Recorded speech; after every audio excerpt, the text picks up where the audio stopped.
அப்பா வணக்கம்ப்பா. வணக்கங்கய்யா. அதாவது லாஸ்ட் டைம்ல நம்ம வீடியோ போட்டிருந்தோம் இல்லையா, எண்ணி 7 நாள்ல இருந்து 21 நாளைக்குள்ள உங்க பிரச்சனை எல்லாம் முடிஞ்சிடும் அப்படின்னு சொல்லி பைரவர் பத்தி போட்டிருந்தோம். அதை பத்தி நிறைய பேர் கேள்வி கேட்டிருந்தாங்க.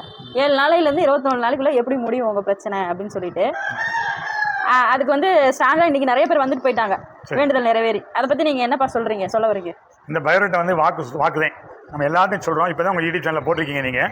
இவர் வந்து என்ன எண்ணி 7 நாள் 21 நாளைக்கு வந்து போட்டிருக்கீங்க. அது உண்மையை நிரூபிக்கிறது தான் இன்றைக்கி பூஜை நடந்தது. இன்றைக்கி வந்து பார்த்தீங்கன்னா எத்தனை பேர் கலந்துக்கிட்டாங்க. இன்றைக்கி 10-50 கடை வெட்டியிருக்காங்க. அதேமாதிரி இன்றைக்கி வந்து கலந்துக்கிட்டவங்க ஃபுல்லாகவே நடந்தவங்க. நம்ம ஏதாவது சொன்னோம், அதிசயம் என்ன, பைரவர் தான் அதிசயம் சொன்னோம். இது நடக்குமா நடக்காதா அப்படின்னு நம்ம எந்த பூஜை விதிமுறை சொல்லலை. இந்த இடத்துல வந்து 7 நாள் வாங்க, வந்து திருவாசிட்டு எழுதி கட்டிட்டு போங்க, நடத்தி கொடுத்த பிறகு சாமிக்கு செய்யணும். யார்கிட்டையும் வந்து பார்த்தீங்கன்னா ஒரு 5000 10,000 காணிக்க வாங்கல, செய்யலை, எல்லாம் பண்ணல. எங்கள் ஆலயத்துக்கு வாங்க, எங்கள் பைரவரை பார்த்துட்டு போங்க, நடத்தி கொடுத்த பிறகு சாமிக்கு செய்யுங்கன்னு சொல்லியிருந்தோம். அதே மாதிரி இன்றைக்கி வந்து வந்தீங்கன்னா இன்றைக்கி இந்தியா ஃபுல்லாக இருந்தோம். இந்த 21 நாளுக்குள்ளே, ஒரு 10 நாளுக்குள்ளே, ஒரு 8 நாளுக்குள்ளே நடத்தி கொடுத்தவங்க தான் இந்த பைரவர்கிட்ட பார்த்துருந்தாங்க. அந்த பைரவர்கிட்ட வந்து பார்த்தீங்கன்னா எல்லாமே மன்றாடி கேட்டவங்க. அதாவது ஒரு இடம் முடிக்க முடியாத இடம்.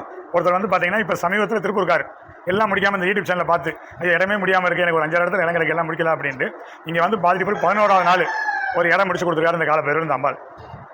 அதேமாதிரி திருமண தடை, ஒரு 39 வயசுக்கு பொண்ணுக்கு நான் கல்யாணம் ஆகலை. இப்போ வந்து திருவாரூர் சீட்டு கட்டிட்டு போயிருக்காங்க. அவங்களுக்கு பண்ணி பார்த்தீங்கன்னா எண்ணி 15ஆவது நாள் அவங்களுக்கு திருமணம் நடத்தி விட்டு அவங்களும் கலந்துருக்காங்க. அதே மாதிரி வந்து பார்த்தீங்கன்னா ஒரு தொழில் சம்பந்தம் முடிஞ்சு போனவங்களுக்கு ஒரு தொழில்